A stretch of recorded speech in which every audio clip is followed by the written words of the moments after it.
All right, welcome back to Cardano Sense. Today we're talking about Catalyst, continuing to talk about Catalyst, which is the project for voting on Voltaire. We've started the official proposal week. All right, before we get started, my stake pool, Sophie, if you'd like to delegate to Sophie. And I also have an ADA address for support. All right, let's get going with this. So this week officially starts the proposals. Last week was this kind of strange idea period, and we'll talk a little about that. But it was like this idea thingy, but not really. So this is the official start of the proposals this week. All right, so last week at this time, I checked what we had, and that idea proposal thing last week, we had 153 in the first 26 hours. We're about at that same point today, and we have 46. So complete proposals. So those ideas at 153 kind of shrunk down into 47. I'm sorry, did I say 47? 47 full-blown proposals. So we'll see how that goes throughout the week, and if that gets bigger or smaller. Be interesting to see. Interestingly enough, last week when we had the 153 that first day, it didn't get that much bigger. It only grew by, I think, 6 or 7 proposals the whole rest of the week. So it'll be interesting to see if this does the same thing, if it stays around 50, or if it gets a lot larger as the week goes on. Okay, so we had a meeting to kind of explain what's going on this week. So I'm going to go through some of the slides. I might go through quick because we'll talk about it and no need to kind of read this stuff. But some of them I do want to go through. So this right here is kind of what happened last week. So we had, so 516 perspectives. So there's only 3 extra since after that period. There's only 3 more came in the whole week. So that's what we had, I guess, the perspectives. 516 perspectives, over 2,000 comments, 1,800 people participated in one way or the other, either looking at it or commenting. And then we had 480 members join a Telegram channel and another Telegram channel just concerning this whole project. But that's pretty great numbers. 1,800 people. 1,800 people went in here and looked at these projects. Okay, this is where the projects came from. So it's just a kind of a visual way to look. Obviously, the colored in places are where the projects came from. Darker, more projects. Okay, now this was basically what people said they were. You know, it's kind of blurry. This was a bad picture, but you can see them kind of make an entrepreneur, developer. These are just what people kind of self-identified as. These ended up being the people with the top number of claps, and I got in there. Right there, look at that, number 7. So this was just showing just the kind of engagement we had in that first week, and the people running this were really happy with the engagement. Again, this just kind of shows the projects and what people picked. She's just showing a couple of projects. Okay, so this is interesting. So these are called lessons learned, right? What they gathered from this past 7 days. Better communicate challenge, exploration, instructions, and interface. The reason they said that, right, is because no one really knew what this first week was. Like this idea, challenge thing, you know, everyone, including myself, just threw a proposal in there. It's just not completely clear what this is. And I think part of the reason is because the way they have it set up. They have it set up to look like, you know, it's a proposal. Like when you put something in there, they're separated to look like full, like thought bubbles or ideas, because you can put a title and then type, you know, kind of type comments in there. So that's interesting. I'd like to see how that progresses, because I still don't really understand what last week was. How can we make the challenge exploration phase better? So I think we're going to continue to talk about that, because again, I think people just don't really completely understand what that phase is for. It seems like you wouldn't need that phase, like, because this is the first week of full-blown proposals. So why do we have to do that first? I don't know. I guess we'll see as it goes, you know, why we have that first phase.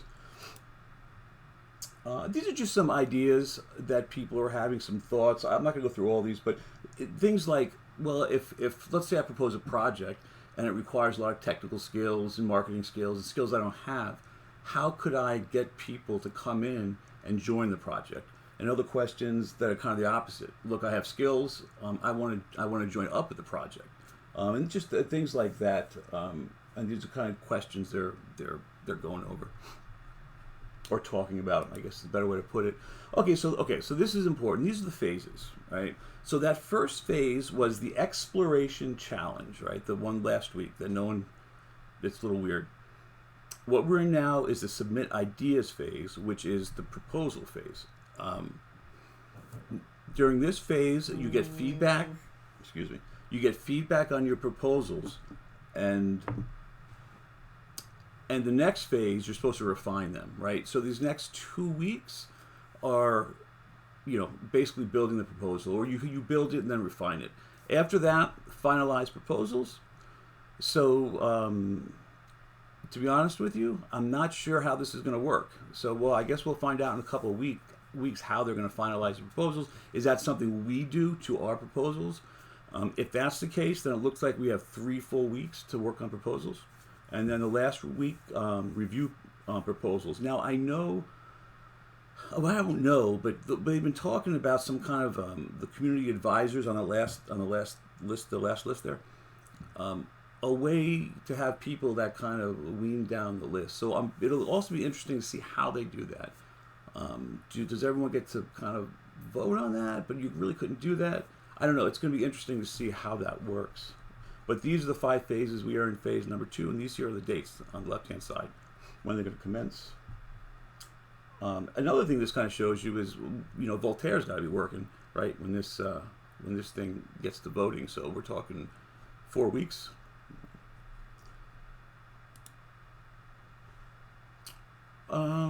Prospects are archives, the new functionality. Okay, so we're talking about here the proposal itself. So the proposer is like the CEO of the proposal, basically, and that makes sense because it's kind of your proposal. And then you have, we talked about implementing contractors, partners, kind of bringing people in. And a proposal can have many co-sponsors. This is the question we're answering for this proposal, okay? How can we encourage developers and entrepreneurs to build apps and businesses on top of Cardano in the next 6 months? So if you have a proposal that can fit into this question, you can propose it during this fund.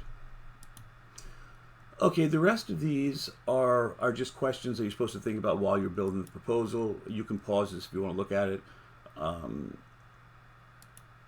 It's not really, it's just kind of general proposal stuff. Okay, this is really cool. When we stop here, this is the app. So we have an app coming out. It's not ready yet, but one of our ambassadors put a video together that just kind of runs through the app. So I'm going to just run that video real quick and let you guys see it. Let me hit this video. It just kind of shows the app. So obviously click on the app, first page, log in.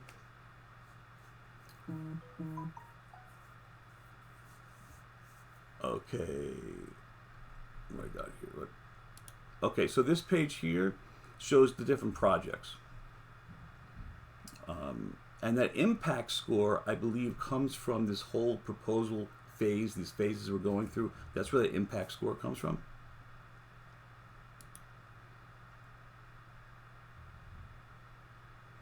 Okay, let's slide down.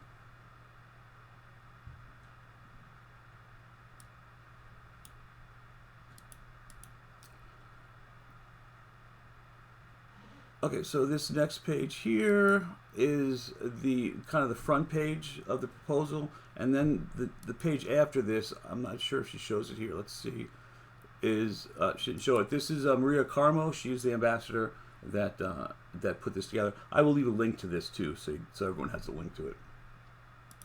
Okay, so I actually did show it. So that first page there on the left is where you pick the proposal. The page on the right is that's just a little bit about the proposal. So your full proposal isn't going to be in here. You have to kind of shrink your proposal down to fit in these 3 areas. They did that on purpose so that people could see it. And there's no like expand this, expand this. The only button you have on the bottom will lead you to the full blown out proposal. So you just have that little bit of space. It doesn't click or get longer. You have that small amount of space to kind of show off your proposal. Okay, I think this is pretty much the end. They're just kind of talking about proposals here. And this is kind of going through making a full proposal. I'll leave. I think there's a link. I'll also leave a link to this this video, so if you want to look through it. Okay, so let's go over and look at like how we create proposals. Okay, so this is the proposal page. So this looks almost identical to the page from last time around, right? These are all the proposals. This is my proposal. We'll get to that, and I'll run you through that real quick. But let me just go through the submit process. This is the process you're going to go through to do the proposal. So it's pretty straightforward. There's a couple of things that are a little bit annoying, like the amount of characters you have for some of these questions. For the title, you only have 35 characters. That's fairly small for a title. And then for your problem statement, 140 characters. That's it. So you're talking 2 sentences at most. Then to describe your problem, you only have 140 questions, 140 characters also. So you've got to succinct your problem down into just a pretty small couple sentences. Then you have relevant experience, and this one also is 140 characters. You'd think for a section about your experience, it would be a little longer than 2 lines. But once you get down to detailed plan, you can go as long as you want. And what's interesting is you don't have to have a detailed plan in this period. So I guess if you don't want, you don't have to do it till next period, which is very odd because it seems like in this period you're writing a total of about 8 sentences if you don't do the detailed plan part. But there's a detailed plan. Right here is the funding you suggest. Okay, this is interesting. So the funding, you have to ask for it in ADA. So you have to do the kind of conversion before you ask for it. But if by the time they're going to give the funds out, the price of ADA kind of swings, they're going to make up that difference by giving you more or less ADA. They said more, but I'm sure they'll go the other way too. But so if when you get, if you get funded, you get funded at that ADA amount, which converts to fiat money, and at the time they're going to give you that money, like I said, if the price is changed, they will adjust that. You can put a picture here. That's about it. You can put some tags and co-submitters. Okay, so let's go back here. One page. Okay. So this is my proposal. So you can see how this works out. There's the name. Let's just click on it here. Okay, so here we go. Here's the name. Here's my small problem statement. Description of the problem, relevant experience, and this is my plan. I had a lot of this done before because again I had this done for September 9th, I believe. Was the first date to have this stuff done. That didn't happen, but I had all this stuff done by then. So this is my proposal. So I put in here. So these extra sections I put in myself: implementation, goals and outlook, and assessment of the issue, and then one of my YouTube channel videos. And this is just someone asked me a question and I answered it. So this all happened today. So this is kind of what the proposal looks like. Okay, so I'm going to leave you here. I'll do another one next week. I know I did 2 this week. I thought the question and answer period was also this extension where they're going to go over more information, but I was wrong. That's why I did one for each one.